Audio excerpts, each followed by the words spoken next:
అమ్మ నమస్తే. నమస్తే అమ్మా. అమ్మ, దేవుడికి పూజ చేసుకునేటప్పుడు మనసుని ప్రశాంతంగా ఏకాగ్రతతో చేయాలంటారు కదా. అవునమ్మా. అది ఎలా ఉంచుకోవాలమ్మా? కొంచెం కష్టమేనమ్మా. కష్టమేనా? ఎందుకంటే దేవుడి దగ్గర కూర్చోంగానే ఏమనుకుంటాం, ఏ ఆలోచనలు రావద్దని నిర్ణయం చేసుకుంటాం. చాలా వరకు అన్నిటినీ పక్కకు పెడతాం. అప్పుడు ఖాళీగా ఉంటుంది కదా, అంచేత అన్నీ వస్తాయి. రావడానికి ఏమీ లేకుండా చేసుకున్నప్పుడు మనసులోకి ఆలోచనలు రావు. రావటానికి ఏమీ లేకుండా చూసుకోవాలి. ఎంత కష్టం, చాలా కష్టం. కూర్చోంగానే ప్రశాంతంగా ఉంటుంది. ఇంత ప్రశాంతంగా ఉంటే నిన్న జరిగిపోయిన సంఘటనలు కానీ, రేపు జరగాల్సిన విషయాలు కానీ, ఇక్కడి నుంచి లేవగానే చేయాల్సిన పనులు కానీ ఇవన్నీ వరుసగా వస్తాయి. ఇవన్నీ ముందే ప్రణాళిక వేసుకుని వాటికి తగిన ఏర్పాట్లు చేసుకుని కూర్చుంటే రావు కదా. ఇది మనసుకు సంబంధించి. ఇంకా శరీరానికి సంబంధించి ఒక్కొక్కసారి ఏం జరుగుతుందంటేనమ్మా, తుమ్ములు రావటం, ఆవలింతలు రావటం, తర్వాత నిద్ర రావటం, చెడు ఆలోచనలు రావటం, ఇవన్నీ మొదలవుతూ ఉంటాయి. అవి వచ్చినప్పుడు ఏమనిపిస్తుందా, వాటి లేటిని మనం ఆపలేకపోతాం. కానీ ఏంటి ఇలా జరిగింది, ఎక్కడైనా పొరపాటు జరిగిందా, లేదా ఏదైనా పొరపాటు జరిగిద్దా, వాటికి సంకేతాల అనే భావన కూడా వస్తూ ఉంటుందమ్మా. కానీ ఎప్పుడైతే మనం ప్రశాంతంగా కూర్చుంటామో అప్పుడు శరీరంలో మంచి మార్పులు జరుగుతాయి. ఆ మార్పులు జరుగుతూ కొన్ని రకాలైనటువంటి చెడు బయటకు వచ్చేస్తూ ఉంటుంది. ఆవలింతలు ఎందుకు వస్తాయమ్మా? బాగా అలసిపోతే వస్తాయి.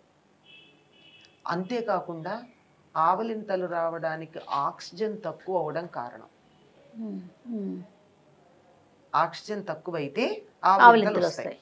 మనం దేవుడి దగ్గర కూర్చోగానే ఒక రకమైనటువంటి ప్రశాంతత వచ్చి గట్టిగా ఊపిరి పీల్చుకుని హాయిగా, దాంతో ఏమవుతుంది, ఆ ఊపిరి పీల్చుకున్నాక మనకి అంతగా అలవాట్లేదు కదా, దాంతో ఆవలింతలు వస్తాయి. అందుకే మన వాళ్ళు ఏం చేస్తారు అంటే, పూజకు ముందు మీరు ముక్కు పట్టుకోండి అంటూ ఉంటారు. నిజానికి ముక్కు పట్టుకోవడం కాదు, అక్కడ ప్రాణాయామం చేయాలి.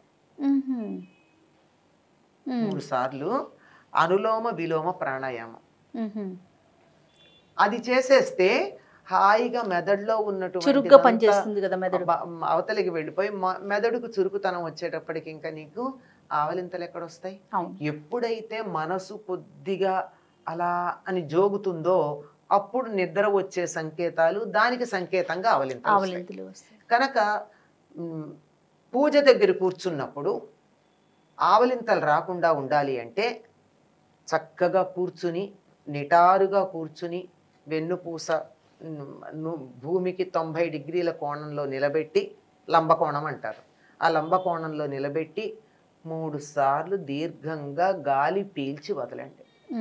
అనులోమ విలోమ చేయలేకపోయినా పర్వాలా, ప్రశాంతంగా కూర్చుని ఎంత నెమ్మదిగా గాలి పీల్చగలిగితే అంత నెమ్మదిగా పీల్చగలిగినంతసేపు పీల్చి,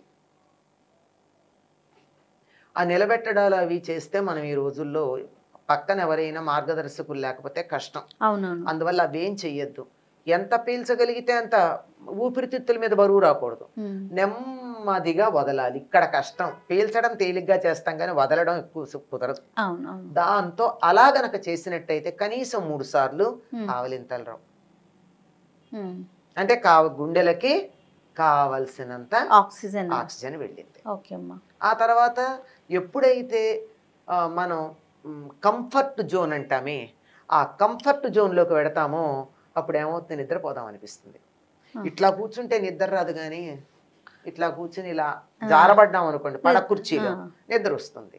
ఈ కంఫర్ట్ జోన్ అన్నది ఈ కూర్చున్న పొజిషన్తో పాటు మనస్సుకు కూడా సంబంధించింది. పనంతా అయిపోయాక అని అనిపిస్తుంది. ఈ హాయ్ అనిపించగానే ఆవలింతలు వస్తాయి, నిద్ర వస్తుంది. కనుక ఆ దేవుడి దగ్గర కూర్చున్నప్పుడు వెన్ యూ ఫీల్ దట్ సుఖం, హాయ్ అన్నది, అప్పుడే నిద్ర, కునుకు, తంద్ర అంటారు. కునుకు అంటే మేలుకునే ఉన్నా ఒక కునుకు, అట్లా ఇట్లా, దీన్ని తంద్ర అంటారు. ఇది కూడా ఈ కునికిపాట్లు పడ్డం, ఇది నిద్ర కాదు, మెలకువ కాదు. దీనివల్ల మేలుకున్న ప్రయోజనము లేదు, నిద్రపోయినటువంటి ఉపయోగము లేదు. అలాంటిది వస్తాయి. ఇవి రావడం అన్నది సహజంగా ఉంటుంది. అందుకే సాధన చేసే వాళ్ళకు వచ్చే శత్రువుల పేర్లు చెప్పేటప్పుడు ఇవన్నీ ఉన్నాయి. ఇవన్నీ అమ్మవారి మీదకి ఆ భండాసురుడు ప్రయోగించినటువంటి అస్త్రాల పేర్లు ఇవన్నీ. నిద్ర, తంద్ర, ఆవలింతకేదో చెప్తాడు, ఆవలింత, ఇలాంటివన్నీ ఇవన్నీ వస్తున్నాయి అంటే మనం అవన్నీ కూడా మనని ఒక హాయిగా సుఖమయంగా ఉండే స్థితిలో ఉంచి పూజ మీద దృష్టి లేకుండా చేయడానికి. అందువల్ల వీటిని ఎదుర్కొనడానికి కావాల్సింది ఏమిటంటే మనస్సుని ప్రశాంతంగా ఉంచు, అవేర్గా ఉంచాలి. ప్రశాంతత నిద్ర వచ్చేస్తోంది కనుక అవేర్. నిశ్శబ్దము, శ్మశాన నిశ్శబ్దము రెండిటికి తేడా ఉంది. అంటే శ్మశానంలోకి వెళ్తే సైలెంట్ ఉంటుంది, అక్కడ ఎంత భయం వేస్తుందమ్మా. అవును, ఆ సైలెన్స్ భయం వేయదు. కానీ మనం ఇంట్లో కాసేపు ప్రశాంతంగా ఉంటే ఎంత హాయిగా ఉంటుంది, ఇంట్లో ఏ శబ్దాలు లేకుండా. కనుక ఆ శ్మశాన నిశ్శబ్దం కాదు, శూన్యంగా ఉన్నది కాదు, వైబ్రెంట్ నిశ్శబ్దం కావాలి. ఈ వైబ్రెన్సీ అవేర్నెస్ వల్ల వస్తుంది. అవేర్నెస్ అంటే నేను ఇది చేస్తున్నాను అని నా ఇంద్రియాలన్నీ దాని మీద దృష్టి పెట్టాలి. నా ఇంద్రియాలన్నీ అక్కడ ఫోకస్ చేసినప్పుడు నాకు నిద్ర ఎలా వస్తుందమ్మా. అవును, ఏదో ఒక విషయంలో కొంచెం నేను జోగితే అక్కడికి వచ్చేస్తుంది. అందువల్లే రెండు ప్రధానంగా చేయాల్సింది. ఒకటి ఇందాకే చెప్పాను, ప్రాణాయామం చేయడం. ప్రాణాయామంలో డీటెయిల్స్ తెలియకపోయినా గాలి పీల్చి వదలడం. ఇంకొకటి నిట్ట నిలువుగా కూర్చోవడం, ఎట్టి పరిస్థితుల్లో జారద్దు.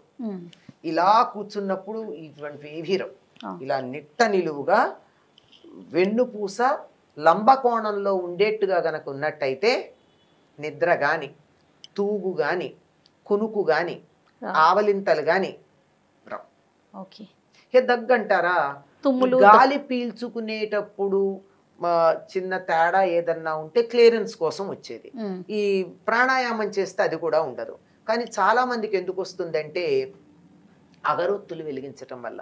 ఆ అగరొత్తుల్లో రసాయన సంబంధమైన ఉంటున్నాయి కదా, అందువల్ల పొగ పడక రావడం ఒకటి ఉంటుంది. తర్వాత వంటింట్లో పూజ గది పెట్టుకుంటే కూడా దగ్గు వచ్చే అవకాశం ఉంది. అది కూడా అప్పుడు తెలియదు మనకు, అక్కడ వంట చేసేప్పుడు వస్తున్నది, ఇక్కడ కూర్చున్నప్పుడు వస్తే గుర్తుపడతాం గనక వస్తుంది, అంతే తప్ప మరొకటి కారణం కాదమ్మా. తుమ్ములు ఒకటి, తర్వాత చెడు ఆలోచనలు కూడా. చెడు ఆలోచనలు వస్తాయి. ఖాళీగా ఎప్పుడు ఉంటామో అప్పుడు అన్ని రకాల ఆలోచనలు వస్తూ మిగిలినప్పుడు ఏ ఆలోచనలు చేస్తామో అవే ఇప్పుడు బాగా మీదకి వస్తాయి. ఆ చెడు ఆలోచనలు వస్తే వద్దు బాబోయ్ నాకు ఇట్లాంటివి రాకూడదని దూరంగా పెడతాం. అప్పుడు ఇప్పుడేమైంది, ఖాళీగా పెట్టామా అవి వచ్చాయి.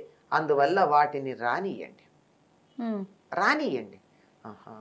నాకు ఇటువంటి ఆలోచన వస్తుందా అని నా ఆలోచనలకి నేను సాక్షిగా ఉండి వాటిని జడ్జి చేయడం మొదలుపెట్టాక విరవు. ఏంటి నాకు ఇవాళ వాళ్ళ మీద కసి తీర్చుకోవాలని వచ్చిందా, నా మనస్సు ఇలా కసి మీద కూడా పెడుతోందనమాట. మనకి మనమే జడ్జి చేసుకోవాలి. అది వాటిని ఆలోచించుకుంటూ ఉండాలి, వాటిని రానివ్వాలి, అంతే. సాక్షిగా చూస్తూ ఉండాలి. నాకు ఇవాళ పగ తీర్చుకోవాలన్న ఆలోచన వచ్చిందనమాట, అంతే అంతే. మంచి చెడు కూడా వద్దు, నాకు ఇవాళ కూడని పదార్థం తినాలని అనిపించింది అనమాట. నా మనస్సు ఇలాంటి కోరికలు కూడా కోరుతోంది, అది అంతే. ఇలా రానిస్తే ఎన్ని వస్తాయండి, ఎన్నాళ్ళు వస్తాయి? 4 రోజులు వస్తాయి, 10 రోజులు వస్తాయి, అంతే. తర్వాత రావు. దొక్కటే మార్గం. మనసుని కేంద్రీకరిద్దామనుకుంటే గోడ కొట్టిన బంతిలాగా అణిచిపెట్టినటువంటి స్ప్రింగ్ లాగా ఎప్పుడన్నా పైకి లేస్తుంది. ఎప్పుడు మనస్సుని కేంద్రీకరించే పని చెయ్యకండి, మనస్సుని లయం చెయ్యండి. దీన్ని మనం అశుభంగా భావించాలంటారా? ఎందుకంటే దేవుని ముందు జరిగే క్రియ కదా. కాదమ్మా, అశుభంగా ఎందుకు భావిస్తాం? నా మనసులో ఇన్నాళ్ళు ఉన్నాయి, ఇక్కడికి వచ్చింది, ఇప్పుడు నేను శుభ్రం చేసుకుంటాను స్వామి, ఈ సమయంలో కూడా వస్తున్నాయి, దీన్ని క్లియర్ చేయమని ప్రార్థించుకోండి. అసలు ఎప్పుడు రాకూడనివి కదా అవి. ఇప్పుడు ఎందుకు, ఇప్పుడు మాత్రమే కాదు, ఇప్పుడు వచ్చాయని బాధపడుతున్నాం కానీ ఎప్పుడైనా రావచ్చా అవి? ఎప్పుడూ రాకూడనివి. ఎప్పుడూ రాకూడనివి గనక ఇవాటి నుంచి ఇంకా నాకు రాకుండా ఉండాలి అని అనుకోండి, అంతే. అనుకుని ఇట్లాంటివి వస్తున్నాయా అని అనుకోండి, అంతే తప్ప అది పెద్ద అశుభమేం కాదమ్మా. మనకి ఎప్పటి నుంచో పేరుకుపోయినటువంటివన్నీ స్టోర్ రూమ్ తలుపు తెరిస్తే పాడైపోయినటువంటి వాటి వస్తువుల వాసన వచ్చినట్టు వస్తూ ఉంటాయి. అవి రానండి, తీసేద్దాం, క్లీన్ చేద్దాం, అయిపోతుంది. తప్పకుండా అమ్మా. నమస్తే. నమస్తే. సుమన్ టీవీలో మీ పర్సనల్ అండ్ బిజినెస్ ప్రమోషన్స్ కోసం కింది నెంబర్కి కాంటాక్ట్ చేయండి.